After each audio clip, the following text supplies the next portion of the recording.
கிறிஸ்துக்கள் அன்பான தேவனுடைய பிள்ளைகளே, ஆண்டவரும் உலக ரட்சகருமான இயேசு கிறிஸ்து முனையற்ற நாமத்தினால உங்க எல்லாரையும் வாழ்த்தி ஆசீர்வதிக்கிறேன்.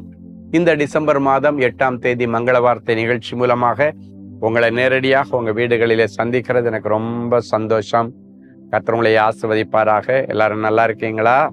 கர்த்தருக்குள்ள நல்லா இருக்கீங்கன்னு விசுவாசிக்கிறேன். பண்டம் பலகாரம் எல்லாம் வீட்டில் ஜோரா போயிட்டு இருக்குன்னு நினைக்கிறேன். வீடெல்லாம் நல்லா டெக்கரேட் பண்ணி கொடியிலெல்லாம் வச்சு ரொம்ப ஹாப்பியாக இருக்கிறீங்க. இங்கேயும் பாருங்க, அழகான ஒரு கிறிஸ்மஸ் ட்ரீ. கர்த்தர் உங்கள் வீட்டில் பெரிய சந்தோஷத்தையும் குதூகலத்தையும் பண்டிகை காலங்களில் தருவாராக. ஒரு நல்ல மங்கள வார்த்தையோட கர்த்தர் இன்னைக்கு உங்களை சந்திக்க உங்கள் வீடு தேடி வர்றாரு. அவரை ரிசீவ் பண்ண எத்தனை பேர் ஆயத்தமாக இருக்கிறீங்க? சரி, வாசிங்க சங்கீதம் 91:14. அவன் என்னிடத்தில் வாஞ்சியா இருக்கிறபடியினால் அவனை விடுவிப்பேன்.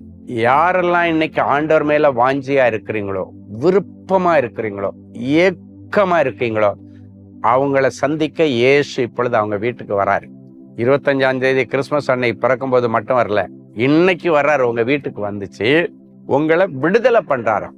அவரை வாஞ்சிக்கிறபடியினாலே, அவன் என்னிடத்தில் வாஞ்சியா இருக்கிறபடியினாலே, நாம் வரணும்னு விருப்பமா இருக்கிறபடியினாலே, நான் வரணும்னு அவன் ஆசையா இருக்கிறபடியினாலே நான் போய் அவனை விடுதலை பண்ணுவேன்.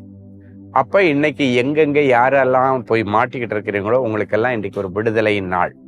கடனிலிருந்து ஒரு விடுதலை, அவமானத்திலிருந்து ஒரு விடுதலை, நிந்தையிலிருந்து ஒரு விடுதலை, வியாதியிலிருந்து ஒரு விடுதலை, பிசாசின் கட்டுகளிலிருந்து ஒரு விடுதலை. ஆண்டவர் விடுதலையாக்கிட்டா உண்மையான விடுதலை, முழுமையான விடுதலை.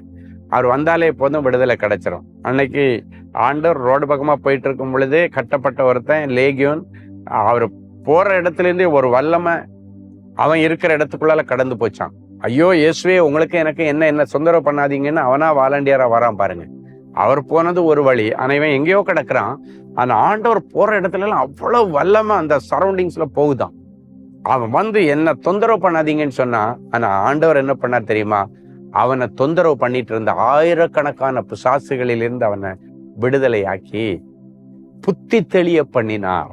வஸ்திரம் தரிக்காம இருந்தவனை வஸ்திரம் தரிக்க வைத்தார். ட்ரெஸ்ஸே இல்லாம அப்படியே நடமாடிட்டு இருந்த ஒரு வாலிபன் அவனை ட்ரெஸ் போட வைக்கிறாரு. அவனுடைய புத்தி தெளிய வைக்கிறாரு. அவருடைய டிப்ரெஷனை மாத்துறாரு. தன்னைத்தானே காயப்படுத்திட்டு இருக்கிறான் அப்படின்னா மெண்டல் தான் சொல்லுவாங்க. தன்னைத்தானே காயப்படுத்துறவன மெண்டல்னு சொல்லுவாங்க. தன்னைத்தானே கல்லுகளினால் தன்னைத்தானே அடிச்சுக்குவானாம். அந்த மெண்டல்னஸை மாற்றி அவனை புத்தி தெளிய பண்ணினார். அப்படிப்பட்ட அற்புதங்கள் உங்க வீட்டுல இன்னைக்கு நடக்கும். யார் உங்களுக்கு மந்திரவாதம் பண்ணாங்களோ எனக்கு தெரியாது, செய்வன பண்ணாங்களோ எனக்கு தெரியாது, பண்ணாங்களோ பண்ணலையோ எனக்கு தெரியாது. ஆனா இன்னைக்கு வர்றாரு. அப்படி ஒருவேளை யாராவது பண்ணியிருந்தாலும் இன்னைக்கோடு அதுல இருந்து விடுதலை, இன்னிலிருந்து ஃப்ரீயா உங்க லைஃப் ரன் பண்ண ஆண்டவர் உங்களுக்கு உதவி செய்வார். ஒரு நல்ல சாட்சியை கேட்கலாமா? சிஸ்டர் செல்வகுமாரி, கர்த்தருக்கு ஸ்தோத்திரம். என்னுடைய மகளுக்கு திருமணம் நடக்க ஜெபிக்கும்படி சகோதரர் ஸ்டீஃபன் அவர்களுக்கு இமெயில் அனுப்பியிருந்தேன். சகோதரர் அவர்கள் ஜெபித்து மங்கள வார்த்தையுடன் பதில் அனுப்பியிருந்தார். கர்த்தருடைய கிருபையினால் என்னுடைய மகளுக்கு சிறப்பாக திருமணம் நடந்தது. மேலும் என்னுடைய மகள் கற்பந்தரிக்க கிருபை செய்துள்ளார். மங்கள வார்த்தை நிகழ்ச்சியில் ஒருவருடைய நிலம் விற்காமல் இருந்ததையும், அவர் நிலம் விற்றால் கர்த்தருடைய நாமம் மகிமைப்படும்படி தேவனின் அன்பு ஊழியங்களுக்கு சாட்சி எழுதுவதாகவும் பொருத்தனை செய்து அவருடைய நிலம் விற்றதாக சாட்சியை கேட்டேன். நானும் காட்ஸ் லவ் மினிஸ்ட்ரீஸுக்கு சாட்சி எழுதுவேன் என்று பொருத்தனை செய்தேன். என்ன ஆச்சரியம்! விற்காமல் தடையாயிருந்த எங்களுடைய இடம் நல்ல விலைக்கு விற்க கர்த்தர் கிருபை செய்தார். உங்களுக்கும் அற்புதம் செய்வார். அன்பான ஆண்டவரே, உமக்கு நன்றி. இப்பொழுதும் ஆண்டவரே என்னிடத்திலே வாரும் என்று விரும்பி வாஞ்சையோடு கூட ஆண்டவருடைய வார்த்தையை கேட்கும்படி மங்கள வார்த்தைக்காக தங்கள் இருதயத்தை திறந்து வைத்திருக்கிற, கம்ப்யூட்டரை திறந்து வைத்திருக்கிற, மொபைலை திறந்து வைத்திருக்கிற பிள்ளைகளை கர்த்தர் போய் நேரடியாக சந்தித்து, எந்த பிரச்சனையில அவர்கள் கட்டப்பட்டிருந்தாலும் அந்த கட்டுகளை அவிழ்த்து அவர்களை விடுதலையாக்குங்க. அவருடைய மன ரீதியான கட்டுகள் அவிழ்க்கப்படட்டும், சரீர பிரகாரமான கட்டுகள் அவிழ்க்கப்படட்டும், இதய கண்களின் கட்டுகள் அவிழ்க்கப்படட்டும். ஆண்டவரே, அவர்களுடைய எல்லா கடன் கட்டுகள் அவிழ்க்கப்படட்டும், வியாதியின் கட்டுகள் அவிழ்க்கப்படட்டும், பிசாசின் கட்டுகள் அவிழ்க்கப்படட்டும், மாந்திரீக கட்டுகள் அவிழ்க்கப்படட்டும். இன்றைக்கு பிறகு என் பிள்ளைகள் விடுதலையோடு நடந்து திரிந்து ஆண்டவருடைய நாமத்தை உயர்த்தி பிடிக்கட்டும். இப்பொழுதும் பிறந்த நாள் மற்றும் திருமண நாளை நினைவுறுகிற பிள்ளைகளை கர்த்தர் ஒரு விசை கண்ணோக்கி பாரும். கர்த்தர் உன்னை வாலாக்காமல் தலையாக்குவார், நீ கீழாகாமல் மேலாவா என்ற வார்த்தை இந்த வருஷம் முழுவதும் பலிக்கட்டும். இயேசுவின் மூலம் பிதாவே, ஆமேன், ஆமேன்.